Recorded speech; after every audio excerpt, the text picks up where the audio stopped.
गांव का चौपाल, दोपहर का वक्त। चारों तरफ मिट्टी की खुशबू फैली है। वीरू अपने घर के सामने लकड़ी की चौकी पर बैठा है। मिट्टी को पानी डालकर गूंथ रहा है। उसके हाथ मिट्टी से सने हैं। पास में आधा अधूरा बना हुआ एक गणेश जी का छोटा सा मूर्ति रखा है। दूर से बैलों की घंटियों की हल्की आवाज सुनाई देती है। कुछ बच्चे पास में खेलते हुए हंसी ठिठोली कर रहे हैं। वीरू के चेहरे पर थकान और चिंता की लकीरें हैं। कितने दिन से ये मूर्तियां बना रहा हूँ, कोई लेने नहीं आता। हर दिन बस यही सोचता हूँ कि शाम तक कुछ पैसे मिल जाएंगे। लेकिन आजकल तो लोग कुम्हार से भी सस्ती चीजें ले लेते हैं। अब तो पेट चलाना भी मुश्किल हो गया है। पास के घर से गौरी पानी का घड़ा लेकर निकलती है। घड़े से पानी छलकता है। वो धीरे से चौपाल तक आती है। अरे वीरू, तू फिर उदास बैठा है। रोज यही हाल है तेरा। मैंने तुझसे कितनी बार कहा है, तू इतना सोच मत। तेरी मेहनत एक दिन रंग जरूर लाएगी। सबको तेरी कला की कीमत समझ में आएगी। काश ऐसा हो पाता गौरी, लेकिन तू भी देख रही है, घर चलाना मुश्किल हो गया है। आज सुबह से एक भी मूर्ति नहीं बिकी। सोच रहा हूँ कहीं खेतों में मजदूरी कर लूं। मजदूरी कर लेगा, पर कला का क्या? तू तो बचपन से ही यही कर रहा है। तुझे ही तो सब कहते थे गांव का सबसे हुनरमंद लड़का। ये हुनर छोड़कर खेतों में काम करेगा तो मन कभी नहीं लगेगा तेरा। वीरू अब हल्की सी मुस्कान लाता है, पर चेहरा अब भी बोझिल है। गौरी पास में बैठ जाती है। तू हमेशा मेरी हिम्मत बढ़ाती है गौरी, लेकिन गांव के लोग तो मेरी मूर्तियां देखकर भी मोल भाव करते हैं, जैसे मिट्टी की कीमत ही नहीं। तू बस कोशिश करता रह। देख, कभी कभी वक्त को बदलने में समय लगता है। इतने में रघुनाथ चौधरी चौपाल की तरफ आता है। सफेद धोती और गमछा डाले, हाथ में लाठी पकड़े हुए। उसके चेहरे पर गुस्से की झलक है। वीरू, मुझे सुनने में आया है कि तू गौरी से शादी करना चाहता है। ये सोच भी मत, हमारी बेटी का रिश्ता कोई मामूली बात नहीं। तू तो अभी अपने पैरों पर भी ठीक से खड़ा नहीं हो पाया। वीरू सीधा बैठ जाता है। चौधरी साहब, मैं आपकी इज्जत करता हूँ, लेकिन गौरी को लेकर मेरे इरादे साफ हैं। इरादों से पेट नहीं भरता बेटा। अगर सच में हिम्मत है तो 1 महीने में 1000 स्वर्ण मुद्राएं कमा कर दिखा। अगर ऐसा कर लिया तो गौरी तेरी, वरना अगले महीने गौरी की शादी हरीश किसान से हो जाएगी। गौरी रघुनाथ को रोकने की कोशिश करती है। बाबूजी, आप ऐसा क्यों कर रहे हैं? चुप रह गौरी, ये घर परिवार का फैसला है। वीरू गहरी सांस लेकर दृढ़ आवाज में कहता है। ठीक है चौधरी साहब, 1 महीने का वक्त दीजिए। मैं 1000 स्वर्ण मुद्राएं लेकर आऊंगा। गौरी मेरी होगी। रघुनाथ वीरू को घूरता है, फिर बिना कुछ कहे मुड़कर चला जाता है। चौपाल पर फिर से सन्नाटा छा जाता है। वीरू मिट्टी के ढेर को हाथ में उठाता है, लेकिन उसकी नजर दूर कहीं टिकी हुई है। गौरी घड़े को जमीन पर रखकर चुपचाप बैठी रहती है। दोनों के बीच कोई शब्द नहीं, सिर्फ मन में कई सवाल है। जंगल का संकरा रास्ता, दोनों ओर ऊंचे ऊंचे पेड़, नीचे पत्तों की परत। वीरू कंधे पर मूर्तियों का बांस का टोकरा लटकाए धीरे धीरे चल रहा है। माथे से पसीना टपक रहा है। उसने पुराने कपड़े पहने हैं। पैर में चप्पलें घिस चुकी है। सुबह से गांव गांव घूमकर कुछ मूर्तियां बेची, लेकिन पोटली में बस कुछ ही सिक्के खनक रहे हैं। उसका चेहरा थकान से झुका है। के पास बैठ जाता है और पानी की छोटी सी लोटियां निकालकर घूंट भरता है। तभी सामने से एक आदमी आता है। उसका चेहरा बुझा हुआ, कपड़े मैले, हाथ में एक पिंजरा जिसमें हरा तोता बैठा है। भाई, मूर्तिकार हो ना? बड़ा बोझ उठाए घूम रहे हो। हाँ भैया, मूर्तियां बेचकर घर चला पाता हूँ, पर आजकल लोग खरीदते ही नहीं। पूरे दिन में मुश्किल से कुछ सिक्के जुटा पाया हूँ। मैं भी कंगाल हो गया हूँ। इस तोते के सिवा कुछ नहीं बचा।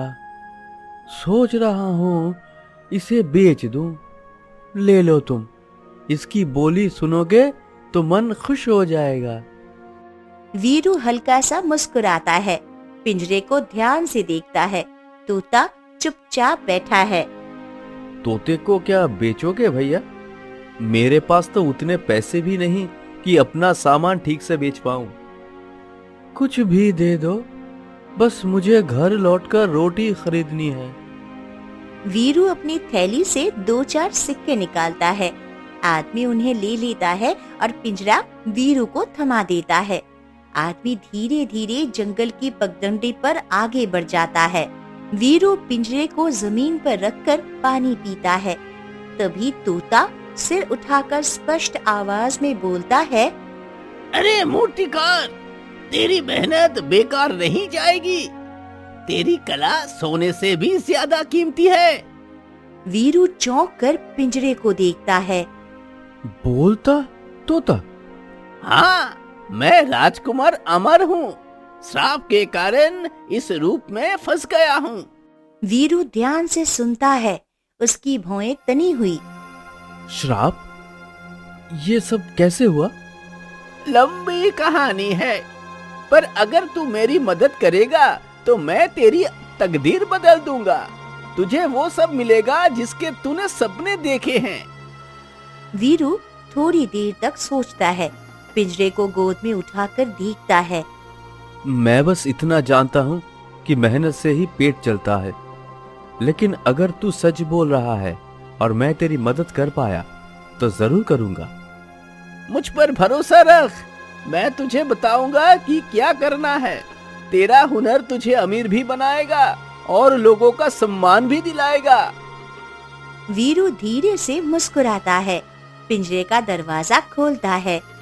तोता बाहर आता है और वीरू के कंधे पर बैठ जाता है। से घर के आंगन में मिट्टी के ढेले जमा कर रहा है। लकड़ी के पुराने शेड के नीचे उसका छोटा सा काम करने का कोना है। बांस की टोकरी में औजार रखे हैं, छैनी, हथौड़ा, लकड़ी की पट्टी, पानी का घड़ा। तोता पास के बांस के खंभे पर बैठा है। हवा में मिट्टी और भीगे घास की महक फैली हुई है। सुनो वीरू, तुम्हारे हाथों में हुनर है, लेकिन तकनीक बदलनी होगी। मैं तुम्हें नए तरीके बताऊंगा। पत्थर की सतह को कैसे चिकना करना है, मिट्टी को कैसे तैयार करना है, ये सब जान लो। तुम्हारी मूर्तियां देखकर लोग दंग रह जाएंगे। वीरू ध्यान से सुनता है। वो मिट्टी में पानी मिलाता है, उसे अपने पैर से कुचलकर मुलायम बनाता है। तोता लगातार समझाता है। पहले मिट्टी को सही से गूंदो, उसमें रेत का सही अनुपात रखो ताकि दरारें ना पड़े। फिर चेहरे के भावों पर ध्यान दो। लोग अब जीवंत मूर्तियां देखना चाहते हैं। सही कह रहे हो। मैं पहले बस छोटा मोटा काम करता था। बस अभ्यास करते रहो। हर मूर्ति को कहानी दो। जब लोग देखेंगे कि हर पत्थर में जान है, तब वो पैसा भी देंगे। दिन बीतते जाते हैं। वीरू सुबह से शाम तक मेहनत करता है। उसका छोटा सा आंगन मिट्टी की खुशबू और मूर्तियों की ढेर से भर जाता है। अब गांव के लोग उसके घर आने लगे हैं। गांव का एक आदमी आता है। वीरू, तेरी मूर्तियां बहुत बदल गई है। ये देवी की प्रतिमा कितने की है? बस इतना दो कि घर का चूल्हा जल जाए।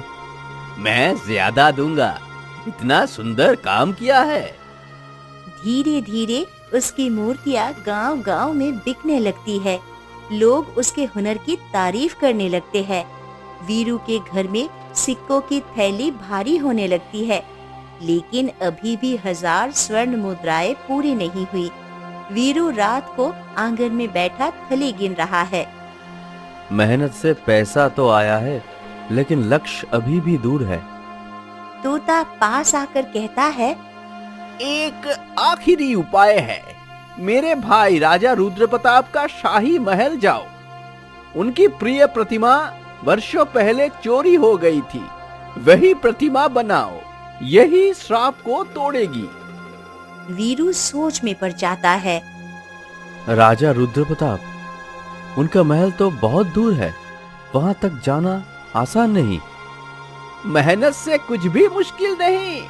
अब तू उनकी खोई हुई प्रतिमा बनाएगा, वो तुझे सम्मान और सोने से नवाजेंगे। मेरा श्राप भी वहां टूटेगा।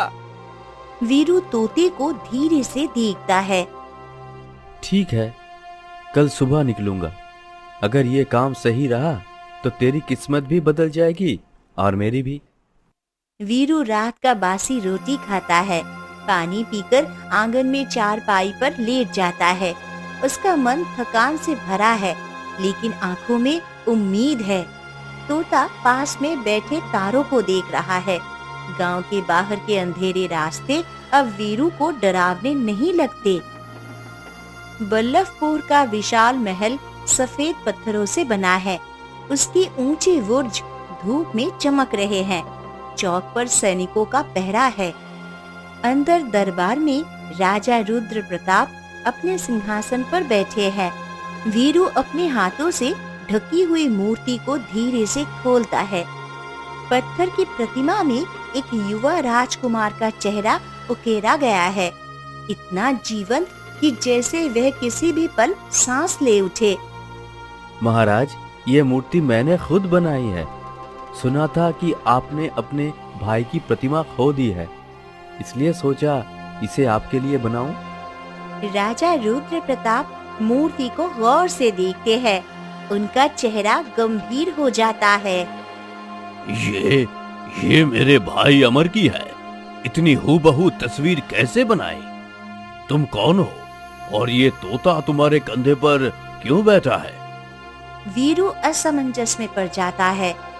तोता बीच में बोल उठता है, भाई पहचान नहीं पाए क्या? मैं ही अमर हूँ। एक श्राप के कारण इस रूप में फंसा हुआ हूँ। दरबार में मौजूद मंत्री और सैनिक आपस में फुसफुसाने लगते हैं। राजा के चेहरे पर कठोरता आ जाती है। मजाक उड़ा रहे हो मेरे भाई का? मूर्तिकार, तेरी इतनी हिम्मत कि मेरे दरबार में ऐसी बात करे? वीरू हाथ जोड़कर कहता है, महाराज, ये सच कह रहा है।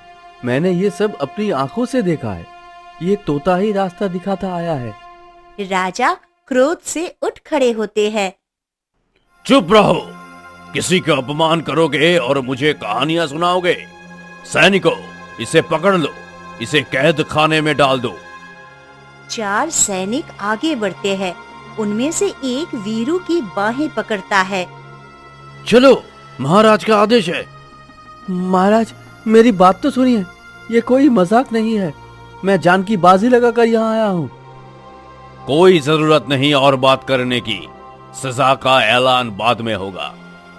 सैनिक उसे बांधकर दरबार से बाहर ले जाते हैं। रास्ते में महल के बड़े बड़े दरवाजे, लंबी गलियां और दीवारों पर पुराने युद्ध की तस्वीरें हैं। वीरू को लगता है उसकी मेहनत व्यर्थ हो गई।